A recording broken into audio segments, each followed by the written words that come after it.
നമസ്കാരം. പ്രധാന വാർത്തകൾ. ഇടുക്കി വാൽപ്പാറയിൽ കാട്ടാനാക്രമണം, വയോധികയ്ക്ക് ഗുരുതര പരിക്ക്. ആക്രമണം ഇടിയാർ എസ്റ്റേറ്റിൽ. മലപ്പുറം കരുളായിൽ കാട്ടാനിറങ്ങി, വ്യാപകമായി കൃഷി നശിപ്പിച്ചു. കോഴിക്കോട് തിക്കോടിയിൽ തിരയിൽപ്പെട്ട് മരിച്ച 4 പേരുടെയും പോസ്റ്റ്മോർട്ടം പൂർത്തിയായി. മൃതദേഹം വയനാട്ടിലേക്ക് കൊണ്ടുപോയി. അപകടത്തിൽപ്പെട്ടത് 26 അംഗ വിനോദയാത്രാ സംഘത്തിലെ ആളുകൾ. ഒരാൾ ഗുരുതരാവസ്ഥയിൽ. 107ാം ദിവസത്തിലും തളരാതെ മുനമ്പം സമരം തുടരുന്നു. എംപിമാർക്ക് കത്തയച്ച സമരസമിതി. ജുഡീഷ്യൽ കമ്മീഷൻ റിപ്പോർട്ടിൽ പ്രതീക്ഷ.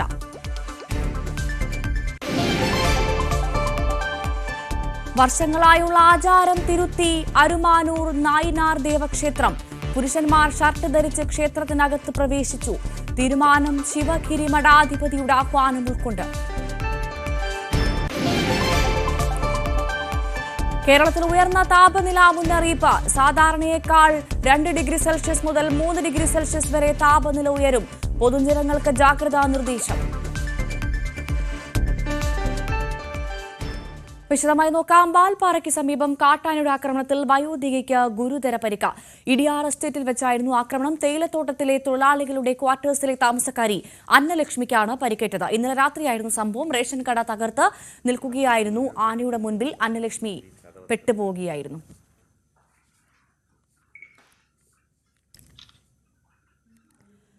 മലപ്പുറം കരുളായിൽ കാട്ടാനിറങ്ങി, വ്യാപകമായി കൃഷി നശിപ്പിച്ചു. കരുളായി വയലിക്കൽ ചെറിയ പാലത്തിന് സമീപമുള്ള ജോസിന്റെ കൃഷിയിടത്തിലെ വാഴകളാണ് നശിപ്പിച്ചത്. ഇന്ന് പുലർച്ചെ 3:30 സംഭവം. ദിവസങ്ങളായി ഒറ്റക്കൊമ്പൻ മേഖലയിൽ ഭീതി വിതയ്ക്കുകയാണ്. കോതമംഗലം കുട്ടമ്പുഴ പഞ്ചായത്തിൽ വന്യമൃഗശല്യം രൂക്ഷം. പൂയംകുട്ടി ഭാഗത്ത് ജനവാസ മേഖലയിൽ പുലർച്ചെ ഇറങ്ങിയ കാട്ടാനക്കൂട്ടം കൃഷി നശിപ്പിച്ചു. നിരന്തരം ആനശല്യമുള്ള പ്രദേശമാണ് പൂയംകുട്ടി, തണ്ട് തുടങ്ങിയ മേഖലകൾ. ആനകൾക്ക് പുറമെ മറ്റു വന്യമൃഗങ്ങളും വലിയ നാശമാണ് വിതയ്ക്കുന്നത്.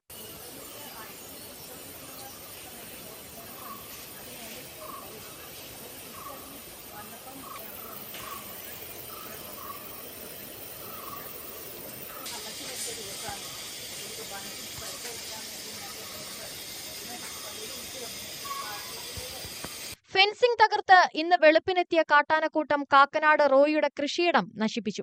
ഇവിടെ സ്ഥാപിച്ചിരുന്ന കയ്യാലയും തകർത്തെറിഞ്ഞു. വാഴ, റബ്ബർ, കൊക്കോ, കുരുമുളക് തുടങ്ങിയവയായിരുന്നു ഇവിടെ കൃഷി ചെയ്തിരുന്നത്. തന്റെ 1 വർഷത്തെ അധ്വാനം മുഴുവൻ പാഴായിപ്പോയെന്ന് കൃഷിയുടമ റോയി പറഞ്ഞു. ഇന്ന് വെളുപ്പിന് എൻ്റെ പറമ്പില് കാട്ടാനക്കൂട്ടം കയറി ഫെൻസിങ് തകർത്ത് മരം തള്ളിയിട്ട് കയ്യാലയൊക്കെ പൊളിച്ച് കയറി. ഒരു 80ഓളം ഏത്തവാഴയും ഒരു 10 പൂവൻ വാഴയും 15 റബ്ബർ തയ്യ്, 1 വർഷം പ്രായമായത്, കുറച്ച് കൊടി, കൊക്കോ മുതലായ സാധനങ്ങളെല്ലാം നശിപ്പിച്ചു. വന്യമൃഗശല്യം നിരന്തരമായതോടെ അധികൃതർക്ക് പലതവണ പ്രദേശവാസികൾ പരാതി നൽകി. എന്നാൽ ഇടപെടൽ ഉണ്ടായിട്ടില്ലെന്നും നാട്ടുകാർ ആരോപിക്കുന്നുണ്ട്. ഇതുമൂലം നിരവധി കുടുംബങ്ങളാണ് ഇവിടെ നിന്നും വീടും സ്ഥലവും ഉപേക്ഷിച്ച് ജീവനും കൊണ്ട് രക്ഷപ്പെട്ടത്. ന്യൂസ് 18 കോതമംഗലം. വയനാട് ഇവനെ വിറപ്പിച്ച നരപൂച്ചിക്കടുവ ചത്തതിന്റെ ആശ്വാസത്തിലാണ് പഞ്ചാരക്കുളി നിവാസികൾ. പിലാക്കാവ് പണ്ടിയത്തും പറമ്പിൽ റിജോയുടെ വീടിന് പിന്നിലുമായാണ് കടുവയെ ചത്ത നിലയിൽ കണ്ടെത്തിയത്. പുലർച്ചെ 2 മണിവരെ ഉറങ്ങാതെയിരുന്നുവെങ്കിലും കാടിനുള്ളിൽ നിന്നും ശബ്ദമൊന്നും കേട്ടില്ല എന്നാണ് ഈ വീട്ടുകാർ പറയുന്നത്. ദൌത്യസംഘം ജഡം പുറത്തെടുത്തതിന് പിന്നാലെയാണ് കടുവ ചത്തെന്ന് വീട്ടുകാർക്കും മനസ്സിലായത്. പിലാക്കാവ് നിന്നും പഞ്ചാരക്കൊല്ലിയിലേക്ക് പോകുന്ന വഴിയുടെ താഴ്ഭാഗത്ത് രാവിലെ ദൌത്യസംഘം ദൌത്യം ആരംഭിക്കാനായി എത്തിയത് റിജോയുടെ ഈ വീടിന്റെ ഭാഗത്ത് നിന്നുമായിരുന്നു. ഇവിടെ എത്തിയാണ് സംഘങ്ങൾ കാട്ടിലേക്ക് പോവുകയും ചെയ്തത്. എന്തായാലും നമുക്ക് വീട്ടിലുള്ളവരോട് തന്നെ ചോദിക്കാം, എന്തായിരുന്നു രാവിലെ നടന്നത്? നിങ്ങൾ ഈ കടുവ ചത്തത് കണ്ടിരുന്നു? ഇല്ലില്ല, ഞങ്ങൾ കണ്ടിട്ടില്ല. രാവിലെ അവർ വന്നപ്പോൾ പറഞ്ഞത് രാവിലെ ഒരു 6 മണിയോട് കൂടിയിട്ട് ഏകദേശം അവരിവിടെ എത്തിയിട്ടുണ്ടായിരുന്നു. അന്നേരം അവർ പറഞ്ഞെന്താണെന്ന് വെച്ചാൽ ഇവിടെ മേലേക്ക് തിരയാൻ വേണ്ടിയിട്ട് പോകുക, അങ്ങനെയുള്ളൊരു കാര്യങ്ങൾ മാത്രമേ അവർ പറഞ്ഞിട്ടുള്ളൂ. പിന്നെ അപ്പോഴും നമുക്കിതിനെ കുറിച്ചിട്ട് വലിയ സൂചനയൊന്നും ഇല്ലാതെ പിന്നെ അവരവിടെ നിന്ന് എടുത്തിട്ട് വരുന്ന സമയത്താണ് ഞങ്ങളിത് കണ്ടത്, ഇങ്ങനെ സംഭവിച്ചു എന്നുള്ളത്. അവർ പറഞ്ഞിങ്ങനെ കഴുത്തിലെ ആഴത്തിലുള്ള മുറിവേറ്റുണ്ട്, വേറെ കടുവയായിട്ടുള്ള മൽപ്പിടുത്തം നടന്നിട്ടുണ്ട്, അങ്ങനെയാണിത് സംഭവിച്ചത്. പിന്നെ ഞങ്ങൾ ഇവിടുന്ന് ഞങ്ങളടുത്ത് ഫോട്ടോ എടുത്തോളാൻ പറഞ്ഞു. ഞങ്ങൾ ഫോട്ടോ എടുത്തു. അപ്പോൾ തന്നെ അവരതിനെ കൊണ്ടുപോവുകയും ചെയ്തു. രാത്രിയിൽ ശബ്ദമൊന്നും കേട്ടൊന്നുമില്ല? ഇല്ലില്ല, ഞാൻ ഇന്നലെ ഏകദേശം ഒരു 2 മണിയോട് കൂടിയിട്ടാണ് കിടന്നത് എനിക്ക് തോന്നുന്നത്. പക്ഷെ രാത്രി നല്ല പട്ടി വരയ്ക്കുന്ന സൗണ്ട് കേട്ടിട്ടുണ്ടായിരുന്നു. ഏത് ഭാഗത്തായിരുന്നു? മേലെ ഭാഗത്ത്. മേലെ ഭാഗത്ത് പട്ടി വരയ്ക്കുന്ന സൗണ്ട് കേട്ടിട്ടുണ്ടായിരുന്നു. അല്ലാതെ വേറെ അങ്ങനെ അപശബ്ദം അങ്ങനെയൊന്നും കേട്ടതായിട്ട് ഓർക്കുന്നില്ല. ഒരു സൂചനയില്ല. ഇല്ല അങ്ങനത്തെ ഒരു സൂചനയില്ല. കാട്ടിലനക്കൊന്നും അങ്ങനെ പ്രത്യേക അസ്വാഭാവികമായിട്ടൊന്നും കേട്ടില്ല. ഇല്ല, അസ്വാഭാവികമായിട്ട് ഒന്നും കേട്ടിട്ടില്ല, അങ്ങനെയൊന്നും കേട്ടിട്ടില്ല. എന്തായാലും ഈ വീട്ടിൽ നിന്നും കുറച്ച് ദൂരെ മാറി, അതായത് ആ വീടിന്റെ പിൻവശത്താണ് ഈ കടുവയെ കണ്ട സ്ഥലമുള്ളത്. നമുക്ക് അവിടേക്ക് തന്നെ ഒന്ന് പോയി നോക്കാം. ഇതാണ് വീട് അവസാനിക്കുന്ന ഇടമാണ്. പിന്നെ പുറകിലേക്കുള്ള കാട് തുടങ്ങുന്ന ഇടമാണ്. ആകെ ജെണ്ട, ഇത് വനംവകുപ്പിന്റെ ജെണ്ട ഇട്ടിരിക്കുന്നു. ഇതാണ് കാടും ഈ അതിരും തമ്മിലുള്ള ഒരു വ്യത്യാസം. അവിടെ നിന്നും നമ്മൾ നോക്കിയാൽ മുന്നോട്ട് തന്നെ നീങ്ങിയാൽ വളരെ പരിമിതമായ ഒരു ദൂരം ആണ് ഈ കടുവ കടന്ന സ്ഥലത്തേക്കുള്ളത്. കടുവ കടന്നത് ഏതാണ്ട് ഈ സ്ഥലത്താണ്.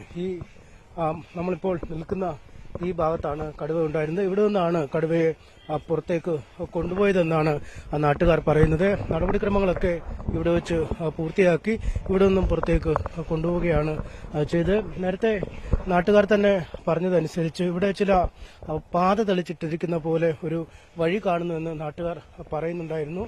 ഇവിടെ നിന്നും മുകളിലെ വഴിയിലേക്കുള്ള ഒരു രീതിയിലൊരു വഴി തെളിച്ച ഒരു കാണാൻ ഉണ്ടായിരുന്നു. ഈ സ്ഥലത്ത് നിന്നും ആ വീട്ടിലേക്കുള്ള ദൂരം കേവലം ഒരു 10-15 മീറ്റർ മാത്രമാണ്. 2 മണി വരെ ആ വീട്ടിലെ ആളുകൾ ഉറങ്ങാതിരുന്ന ഒരു സാഹചര്യവും ഉണ്ടായിരുന്നു. ഇവിടെ നിന്നും തൊട്ട് മുകളിലേക്ക് പോയാൽ വഴിയിലേക്ക് എത്താൻ കഴിയുന്ന ഒരു സാഹചര്യമുണ്ട്. എന്തായാലും ഇവിടെ മറ്റ് അവശിഷ്ടങ്ങളൊന്നും ഈ കടുവ കടന്നതിന്റെയോ ചോരപ്പാടുകളോ അങ്ങനെ മറ്റൊന്നും ഈ സ്ഥലത്ത് ഇപ്പോൾ കാണാൻ ഇല്ല. അത് ഒരു ശൂന്യമായൊരു സ്ഥലം എന്ന രീതിയിൽ തന്നെ കിടക്കുന്നു. ഇവിടെ നിന്നും ഒരു വഴി മുകളിലേക്ക് കാണുന്നുണ്ട് എന്ന് അധികൃതർ, ഇവിടെയുള്ള നാട്ടുകാർ വ്യക്തമാക്കിയിരുന്നു. ഇതാണ് ഈ കടുവ വന്ന വഴി, ഇതാണോ എന്ന ഒരു സംശയം. പക്ഷേ ഇത് ഒരു തെളിച്ചിട്ട വഴി പോലെയാണ് കാണുന്നത്. വനംവകുപ്പ് ഉദ്യോഗസ്ഥർ ഈ കടുവയെ കൊണ്ടുപോയത് മറ്റ് മറുവശത്തുള്ള വഴിയിൽ കൂടെ ആയിരുന്നാലും ഈ വഴി ഏതാണ്ട് മുന്നോട്ട് പോയാൽ വഴി വരെ നീളുന്നു. ഇത് ഏത് വഴിയിൽ കൂടെയാ ഇത് കൊണ്ടുപോയത് അവര്?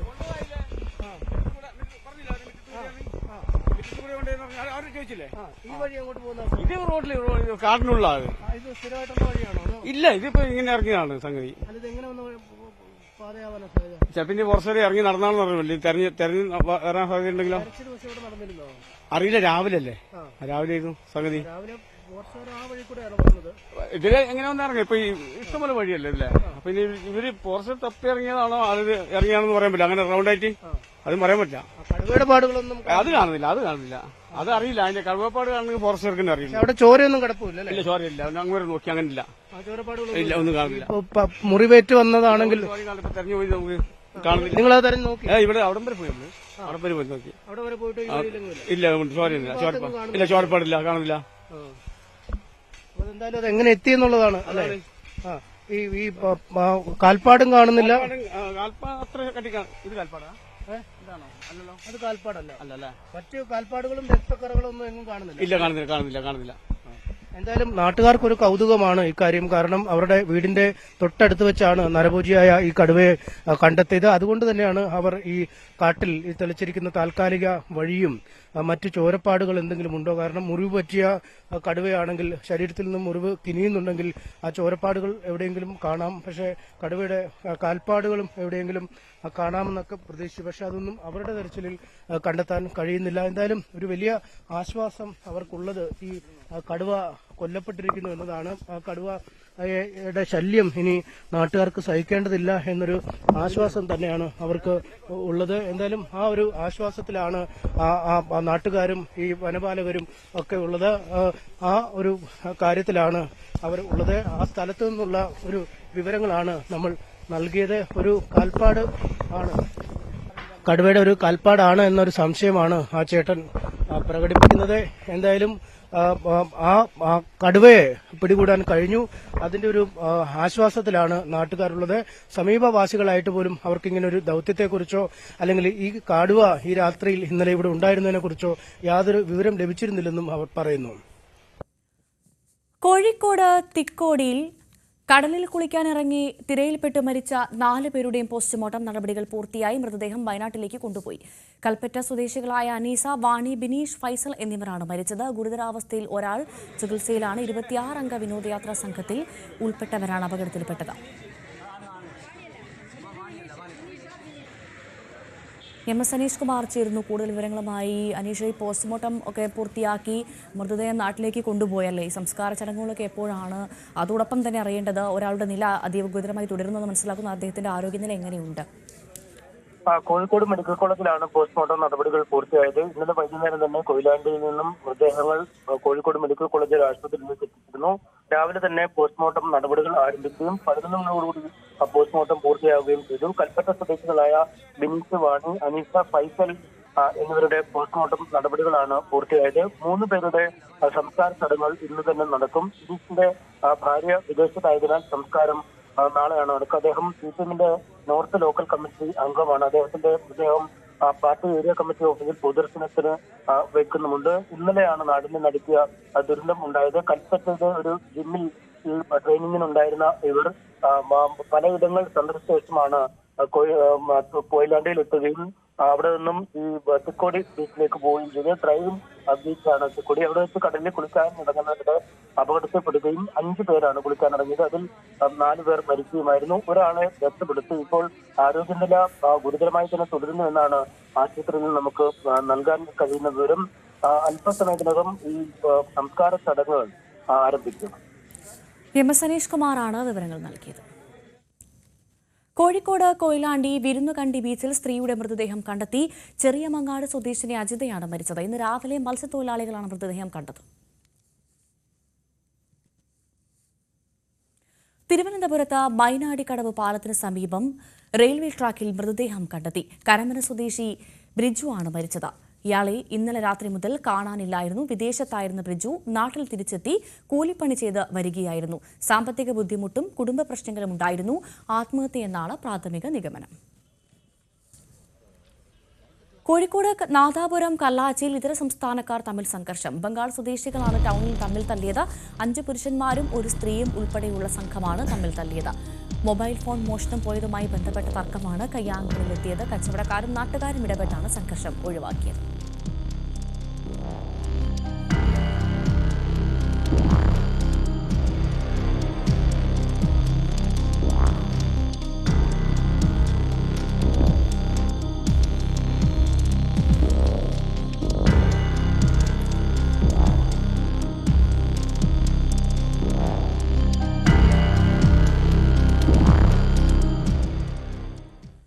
കോഴിക്കോട് നാദാപുരത്ത് ടിപ്പർ ലോറിയുമായി റോഡിലിറങ്ങിയ 17 വയസ്സുകാരനെ പോലീസ് പിടികൂടി. കുട്ടിയുടെ പിതാവിനെതിരെ പോലീസ് കേസെടുത്തു. കഴിഞ്ഞ ദിവസം വൈകിട്ടോടെയാണ് സംഭവം. കല്ലാച്ചി വാണിയൂർ റോഡിലാണ് ടിപ്പർ ലോറി ഓടിച്ചു പോവുകയായിരുന്ന കുട്ടിയെ നാദാപുരം പോലീസ് പിടികൂടിയത്. തിരക്കേറിയ റോഡിൽ സ്കൂൾ വിദ്യാർത്ഥികൾ ഉൾപ്പെടെയുള്ള യാത്രക്കാർ കടന്നുപോകുന്ന സമയത്താണ് 17-കാരൻ ലോറി ഓടിച്ച് റോട്ടിലൂടെ കടന്നുപോയത്. സംഭവത്തിൽ പ്രായപൂർത്തിയാകാത്ത മകനെ ടിപ്പർ ലോറി ഓടിക്കാൻ അനുവാദം കൊടുത്ത പിതാവിന്റെ പേരിൽ പോലീസ് കേസെടുത്തിട്ടുണ്ട്. കടമേരി സ്വദേശി നജീബിന്റെ പേരിലാണ് നാദാപുരം പോലീസ് കേസെടുത്തത്. മനുഷ്യജീവന് അപകടം വരത്തക്ക വിധത്തിൽ നിയമപരമായ ഡ്രൈവിംഗ് ലൈസൻസ് ഇല്ലാത്തതും പ്രായപൂർത്തിയാകാത്തതുമായ തന്റെ മകന് ടിപ്പർ ലോറി ഓടിക്കാൻ വിട്ടുകൊടുത്തതായാണ് കേസ്. ഭാരതീയ ന്യായ സംഹിതയിലെ 35(3) വകുപ്പ് പ്രകാരമാണ് കേസ്. ഇയാളുടെ ഉടമസ്ഥതയിലുള്ള KL 56 L 9895 എന്ന ലോറിയും പോലീസ് കസ്റ്റഡിയിലെടുത്തിട്ടുണ്ട്. ന്യൂസ് 18 നാദാപുരം. കലൂർ സ്റ്റേഡിയത്തിലെ നൃത്ത പരിപാടിയിൽ സംഘാടകരായ മൃദംഗ വിഷന് നോട്ടീസ് അയച്ച് കൊച്ചി കോർപ്പറേഷൻ. വിനോദ നികുതിയായി 4.74 ലക്ഷം രൂപ അടയ്ക്കാനാണ് നിർദ്ദേശം. പണമടച്ചില്ലെങ്കിൽ നിയമ നടപടിയെന്നും മുന്നറിയിപ്പുണ്ട്. നവമി ദിനേശ് നൽകും കൂടുതൽ വിശദാംശങ്ങൾ. നവമി, എന്തൊക്കെയാണ് പ്രധാനമായും കൊച്ചി കോർപ്പറേഷൻ നൽകിയ നോട്ടീസിൽ പറയുന്നത്?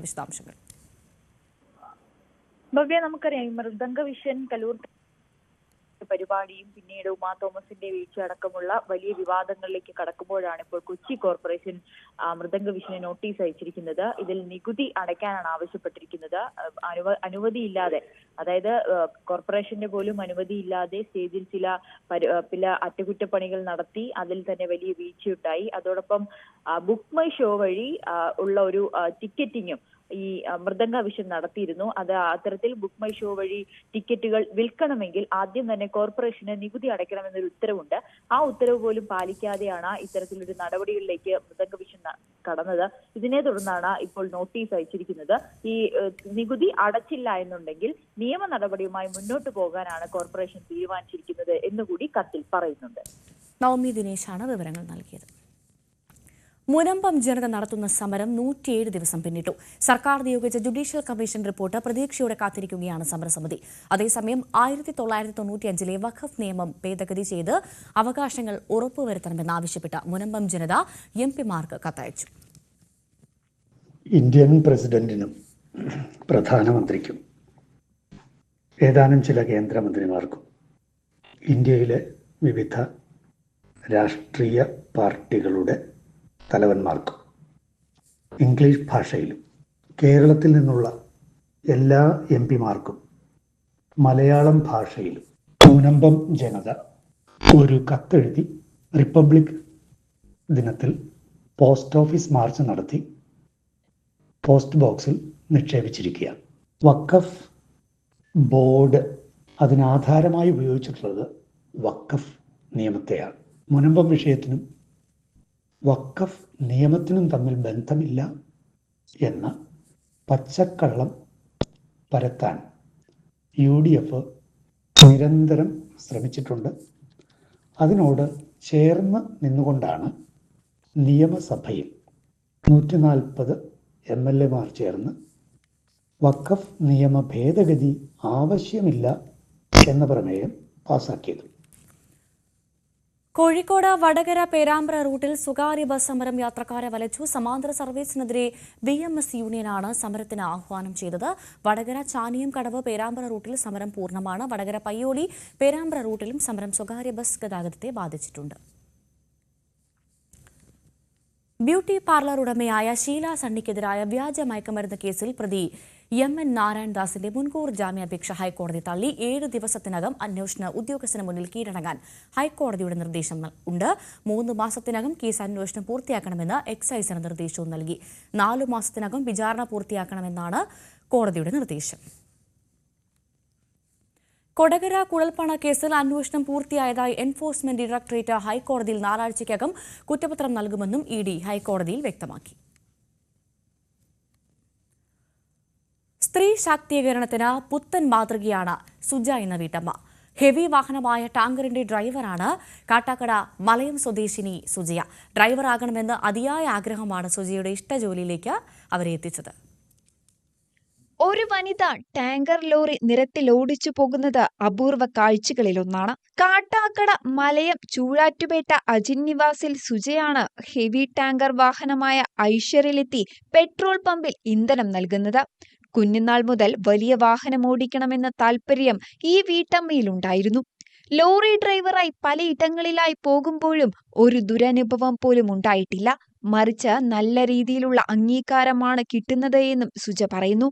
ഈ പ്രചോദനമാണ് ടാങ്കർ ലോറി ഓടിക്കുവാൻ കാരണമായത്.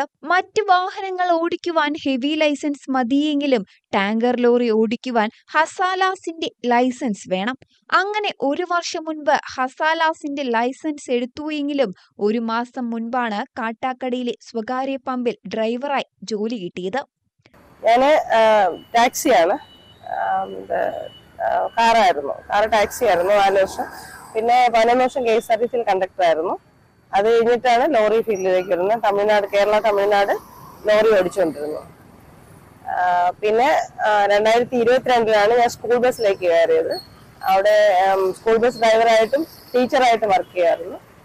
അത് കഴിഞ്ഞിട്ട് പിന്നെ നാഷണൽ പെർമിറ്റിൽ പോയി വീണ്ടും സ്കൂൾ ബസ്സിലേക്ക് വന്നിട്ടാണ് ഇപ്പൊ ടാങ്കറിലേക്ക് വന്നത്. 2022 സ്കൂൾ ബസ് ഡ്രൈവറായും സ്കൂൾ ടീച്ചറായും ഇരട്ട റോളിൽ തിളങ്ങി. ഇപ്പോൾ ഹെവി എടുത്തിട്ട് 14 വർഷമായി. തുടർന്ന് കേരള തമിഴ്നാട് റോഡിൽ ലോറി ഓടിച്ചു തുടങ്ങി. ഇന്ത്യൻ ഓയിൽ ശ്രീറാം പമ്പിന്റെ ഉടമസ്ഥതയിലുള്ള ടാങ്കറിൽ എറണാകുളത്ത് ഇരുമ്പനത്ത് നിന്നും ഇന്ധനം നിറച്ച് തിരുവനന്തപുരം കാട്ടാക്കടയിലെ പമ്പിലെത്തിക്കും. സ്ത്രീ എന്ന നിലയിൽ എല്ലായിടങ്ങളിലും മുൻതൂക്കം ലഭിക്കുന്നുവെന്നും വനിതകൾ കൂടുതൽ ഹെവി വാഹനങ്ങൾ ഓടിക്കാൻ രംഗത്തെത്തണമെന്നും സുജ പറയുന്നു. സുജയുടെ ആഗ്രഹങ്ങൾ തീരുന്നില്ല. വോൾവോ ഓടിക്കണമെന്നാണ് അടുത്തത്. അതിനുവേണ്ട ചുവടുവയ്പ് നടത്തുകയാണ് സുജ. ന്യൂസ് 18 കാട്ടാക്കട. പ്രകൃതി ദുരന്തത്തിൽ അകാലത്തിൽ പൊലിഞ്ഞുപോയ 3 വിദ്യാർത്ഥികളുടെ ഓർമ്മയ്ക്കായി കഴിഞ്ഞ 11 വർഷമായി മുടങ്ങാതെ ഫുട്ബോൾ ടൂർണമെന്റ് സംഘടിപ്പിക്കുന്ന ഒരു സ്കൂളുണ്ട് കോഴിക്കോട്. തോട്ടുമുക്കം ഗവൺമെന്റ് UP സ്കൂളാണ് എല്ലാ വർഷവും റിപ്പബ്ലിക് ദിനത്തിൽ ഉപജില്ലാ തലത്തിൽ വിദ്യാർത്ഥികൾക്കായി മത്സരം ഒരുക്കുന്നത്. 2014 പ്രകൃതി ദുരന്തത്തിലാണ് തോട്ടുമുക്കം ഗവൺമെന്റ് UP സ്കൂളിലെ വിദ്യാർത്ഥികളായ ഷറഫുദ്ദീൻ, സച്ചിൻ ബിജു, മുഹമ്മദ് റഫ്സൽ എന്നിവർക്ക് ജീവൻ നഷ്ടമായത്. അകാലത്തിൽ പൊലിഞ്ഞുപോയ കുഞ്ഞുങ്ങളുടെ ഓർമ്മയ്ക്കായാണ് ഫുട്ബോൾ ടൂർണമെന്റ് സംഘടിപ്പിച്ചത്. കഴിഞ്ഞ 11 വർഷമായി റിപ്പബ്ലിക് ദിനത്തിൽ മുക്കം ഉപജില്ലയിലെ UP സ്കൂൾ വിദ്യാർത്ഥികൾക്കായി സെവൻസ് ഫുട്ബോൾ ടൂർണമെന്റ് നടത്തിവരുന്നു. ഈ വർഷത്തെ ടൂർണമെന്റിൽ SK UPS കൊടിയത്തൂർ വിജയികളായി. മുക്കം ഉപജില്ലയിലെ 14 സ്കൂൾ ടീമുകൾ പങ്കെടുത്ത മത്സരത്തിന്റെ ഫൈനലിൽ GUPS മണാശ്ശേരിയെ പെനാൽറ്റി ഷൂട്ടൌട്ടിലൂടെയാണ് കൊടിയത്തൂർ പരാജയപ്പെടുത്തിയത്.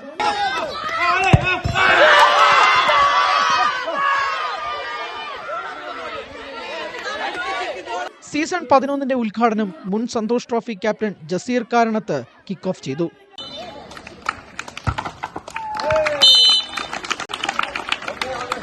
ടൂർണമെന്റിലൂടെ നിരവധി പ്രതിഭകളെ കണ്ടെത്താൻ സാധിക്കുന്നുണ്ടെന്ന് ജസീർ പറഞ്ഞു. ടൂർണമെന്റ് നടത്തുന്നുണ്ട്. കുട്ടികൾക്ക് കളിക്കാൻ വളരെ ചാൻസ് കുറവാകും. സ്പോർട്സിന്റെ ഒരു കളി കഴിഞ്ഞാൽ പിന്നെ ടൂർണമെന്റ്സ് ഒന്നും അങ്ങനെ കിട്ടാറില്ല. ഏതായാലും ഇത് വളരെ നല്ലതാണ്. നല്ല ടാലന്റേഴ്സിന് കടന്നു വരാനുള്ള ചാൻസാണ്. നല്ല സ്പോർട്സ്മാൻഷിപ്പോടുകൂടി നല്ല കളി കാഴ്ചവെക്കാൻ എല്ലാവരും ശ്രമിക്കുക. വിജയികൾക്ക് Kodiyathur panchayat president Divya Shibu, school SMC chairman Sojan Mathew എന്നിവർ സമ്മാനങ്ങൾ വിതരണം ചെയ്തു. ന്യൂസ് 18 മുക്കം. തിരുവനന്തപുരം അരുമാനൂർ നായിനാർ ദേവക്ഷേത്രത്തിൽ വർഷങ്ങളായുള്ള ആചാരങ്ങൾ മറികടന്ന് ക്ഷേത്രത്തിനുള്ളിൽ പുരുഷന്മാർ ഷർട്ട് ധരിച്ച് പ്രവേശിച്ചു. ക്ഷേത്ര ഭരണസമിതി അംഗങ്ങളാണ് ഷർട്ട് ധരിച്ചുകൊണ്ട് ക്ഷേത്രത്തിനുള്ളിൽ പ്രവേശിച്ചത്.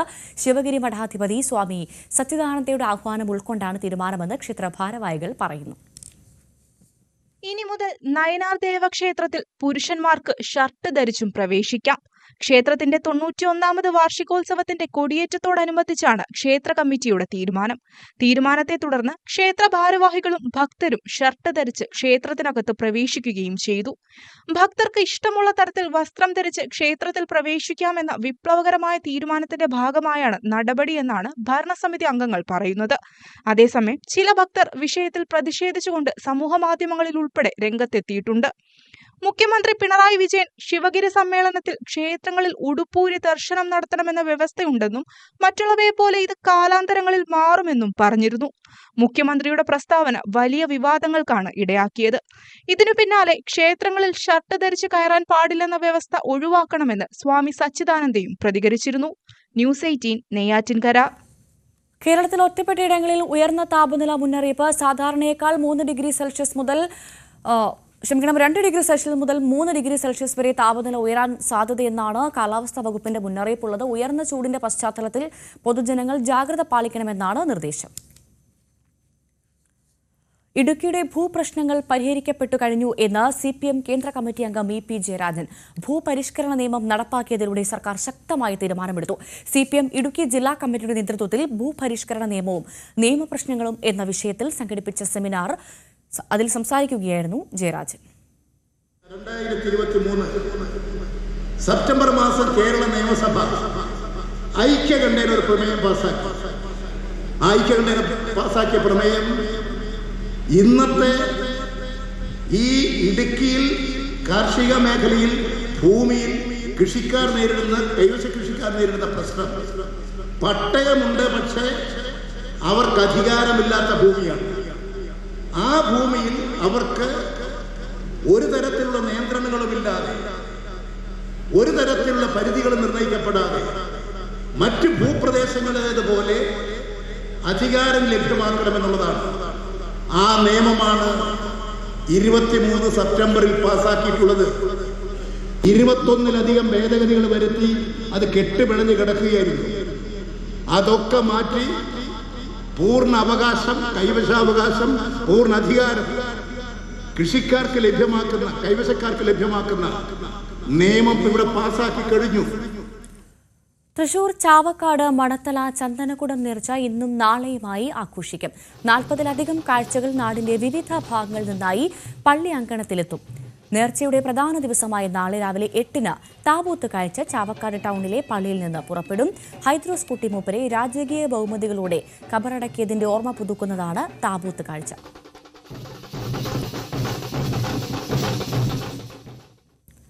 കൊല്ലം ഇരണൂർ അക്ഷര വായനശാലയുടെ 8ാമത് വാർഷികാഘോഷം സംഘടിപ്പിച്ചു. കലാകായിക സാംസ്കാരിക മാധ്യമ മേഖലകളിൽ കഴിവ് തെളിയിച്ചവരെ ആദരിച്ചു. ലഹരി വിരുദ്ധ ബോധവൽക്കരണ ക്ലാസും നടന്നു. സദാനന്ദപുരം ഗവൺമെന്റ് ഹയർ സെക്കൻഡറി സ്കൂളിലേക്ക് വായനശാലയുടെ വകയായി പുസ്തകക്കൂടും നൽകി. സകലമാന കേരളം പൂർണ്ണമാകുന്നു. നമസ്കാരം.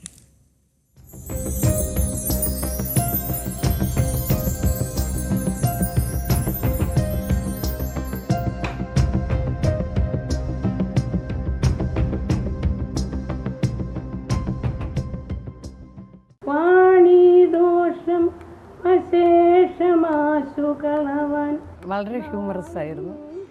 ചേട്ടൻ എന്താണ് ഇതെനിക്ക് കിട്ടുമ്പോൾ പറയാൻ പോകുന്നതെന്ന്. ഓഹോ, അങ്ങനെയാണോ? കൊള്ളടിച്ചല്ലോ. ടീച്ചർ എവിടെയോ വായിച്ചതാണ്. ടീച്ചർ ഐസ്ക്രീം ചൂടുള്ളത് കിട്ടിയെങ്കിൽ കഴിക്കാൻ കൊള്ളാം. ഞാൻ പറഞ്ഞില്ലേ എൻ്റെ ചേട്ടൻ്റെ ആരോ ചോദിച്ചു ഐസ്ക്രീമൊക്കെ ഇഷ്ടം. ഐസ്ക്രീമൊക്കെ ഇഷ്ടമാണ് അവൾക്ക്. പക്ഷെ അവൾ ചൂടാക്കിയേ കഴിക്കും.